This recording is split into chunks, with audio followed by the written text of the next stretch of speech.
Bonjour. Vous êtes économiste, circonspection nouvelle, il y a cette conjonction astrale avec une embellie générale en Europe, et Guillaume réagit dubitatif dès le début.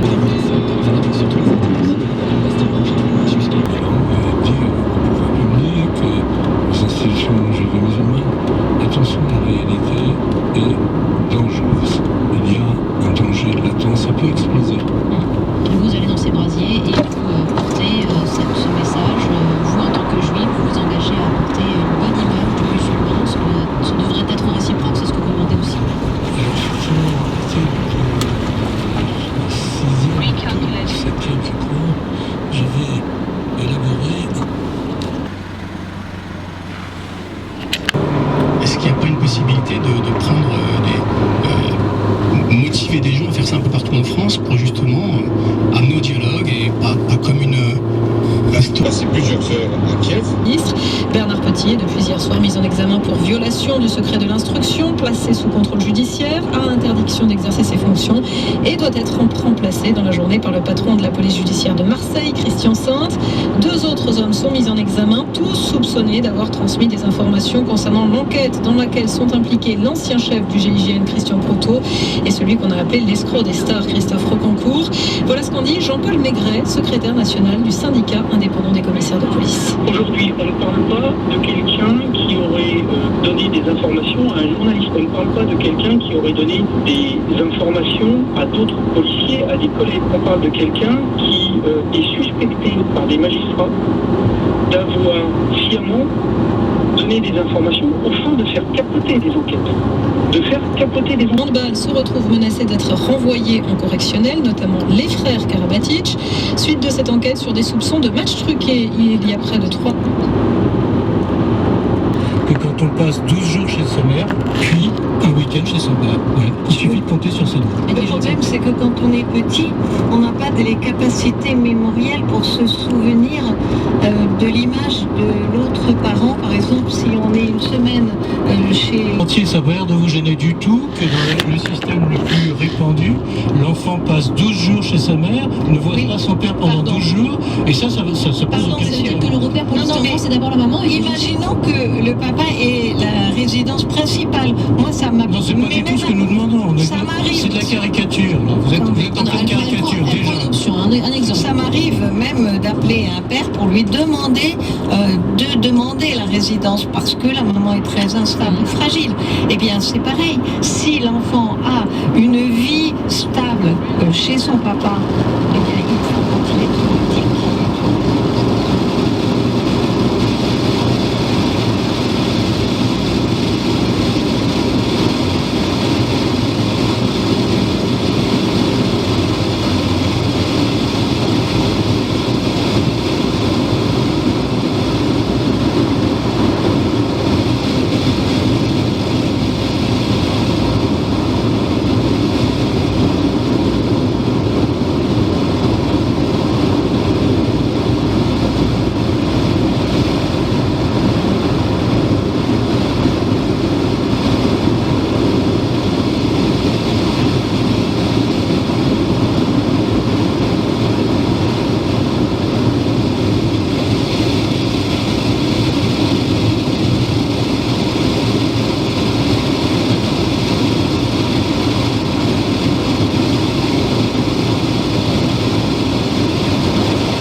farfelu et qui est d'ailleurs en totale contradiction avec la réalité des statistiques du ministère qu'on vient de citer, puisqu'encore une fois, à chaque fois que la maire est d'accord, c'est une statistique de répartition de gamme.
quoi, oui, c'est pas une mauvaise chose. Et puis, Mais la laïcité, enseigner la laïcité.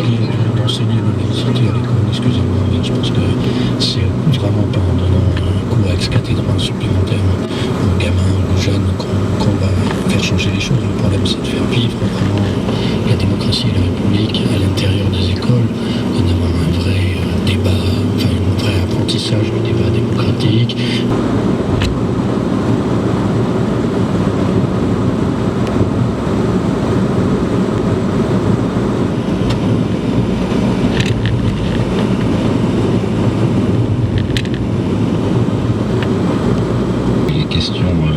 Pour en faire des questions nationales. Je pense que... Pour quelle raison, selon vous? Je ne sais pas, mais je pense que la droite devrait laisser les gens là-bas. Ils sont assez grands pour ça. Moi, j'ai jamais mis les pieds dans le Doubs, donc c'est pas moi qui vais dire aux gens ce qu'ils doivent voter. Je ne vois pas pourquoi les états-majors politiques doivent systématiquement dire aux gens quel bulletin de vote ils doivent mettre dans l'urne, alors qu'ils...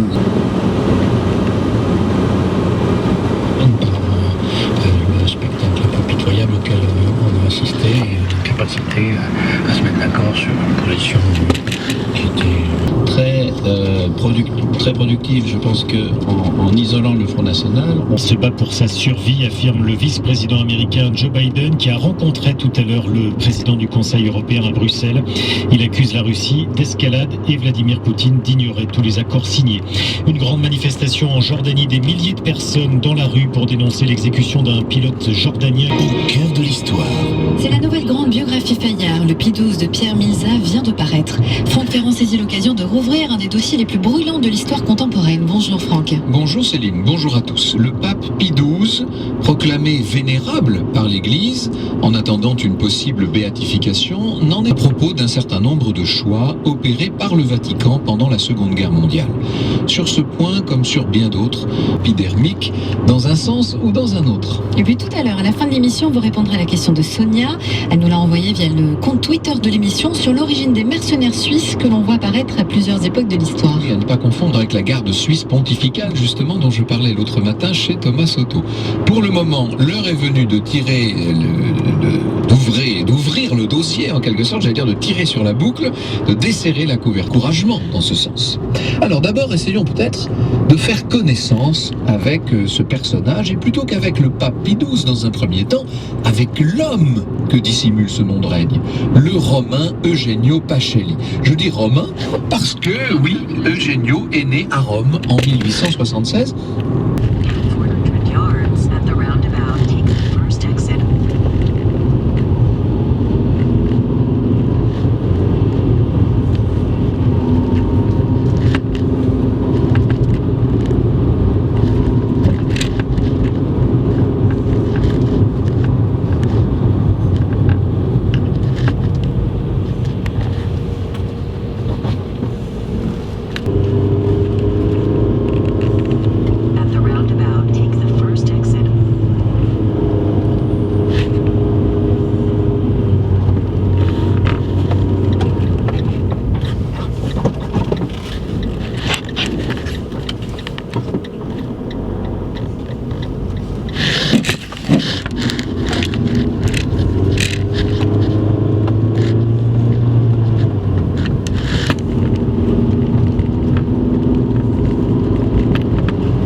du Requiem de Mozart dirigé par Karajan sur Europe 1. Revenons avec vous, Franck Ferrand, à Pie XII et au tout début de la Seconde Guerre mondiale. Vous voyez à quoi il ressemble, hein, Pie XII, grand, assez mince comme ça, fin disons, un visage toujours un petit peu grisâtre, des lunettes, nous dit un de ses biographes, il s'enferme dans une attitude de dignité pour ne rien laisser paraître.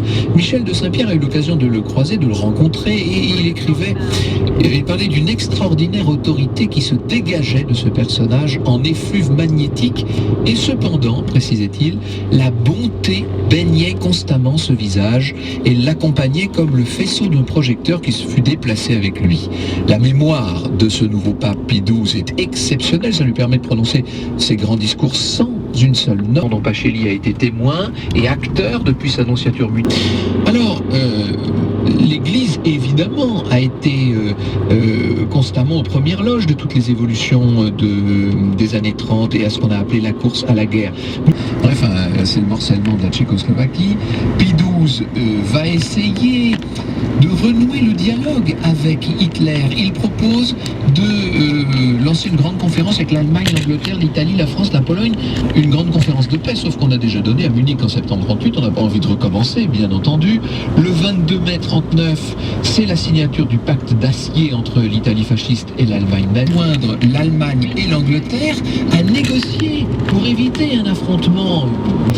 La nouvelle référence. Bonjour Benjamin Millepied. Bonjour. Pour commencer, ça consiste en quoi exactement le job de directeur de la danse de l'Opéra de Paris? 6h-9h, Thomas Sauton. Et on se retrouve lundi à 6h. L'année commence bien chez Chaussea. En ce moment, pour 2 articles achetés, on vous en offre 2. 2 articles achetés égale 2 offerts. Et sur des milliers de paires de chaussures. Offre valable sur les 2 articles les moins chers signalés par une étiquette bleue Chaussea. Voir date et conditions en magasin. En ce moment, chez But, jusqu'à moins 40% sur une sélection de grandes marques de literie. Il est temps de changer de vie. Et oui, moins 40% sur la literie. But, c'est nous. Produits signalés en magasin sur but.fr.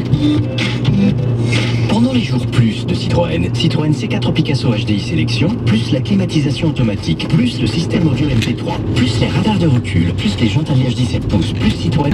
Ne serait-ce pas à cause de cette empathie qu'il a hésité à condamner solennellement la Shoah? Quizá que es costumbre, pero costumbre no es pura tortura y puro sufrimiento. Ahora sí, estoy completa. El telegrama de Miguel Ángel Aguilar, dirigido hoy al responsable político que más controversia ha suscitado en las últimas horas. Adelante, maestro. Pues Antonio, el telegrama es para Juan Carlos Monedero. Señor miembro de la cúpula dirigente de Podemos, su declaración complementaria presentada a Hacienda prueba un comportamiento correcto como contribuyente que merece ser reconocido.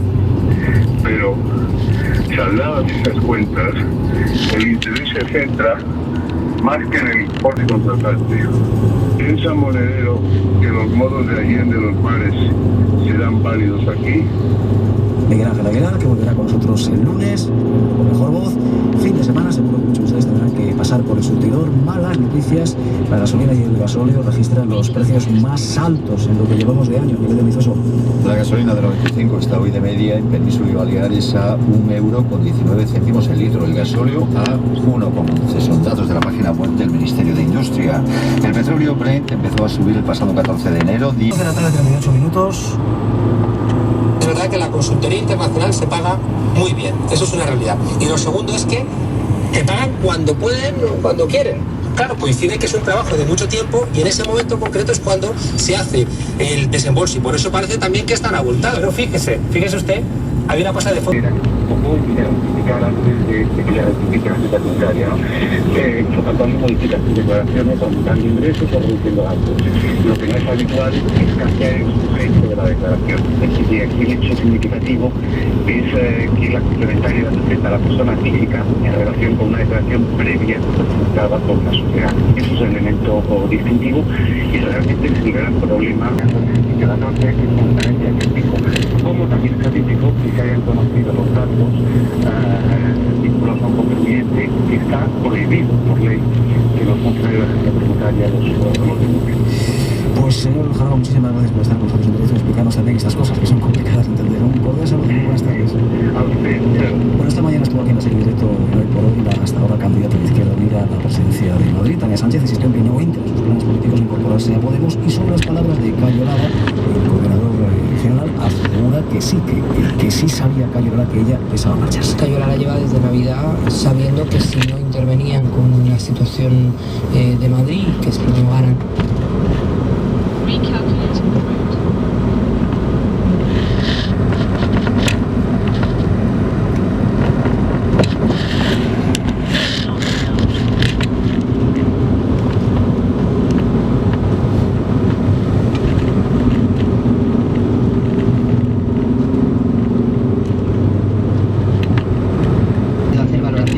Sobre casos que afectan a miembros del Partido Popular y al propio Partido Popular. Segunda cuestión que quería plantearte, Sonia, el tema Tarajal, me imagino que la respuesta de la vicepresidenta. Esta música presenta a U2 en el Palau Sant Jordi de Barcelona. Entradas a la venta el 10 de febrero en livenation.es, drmusic.com, ticketmaster.es, puntos de venta de la red Ticketmaster y El Corte Inglés.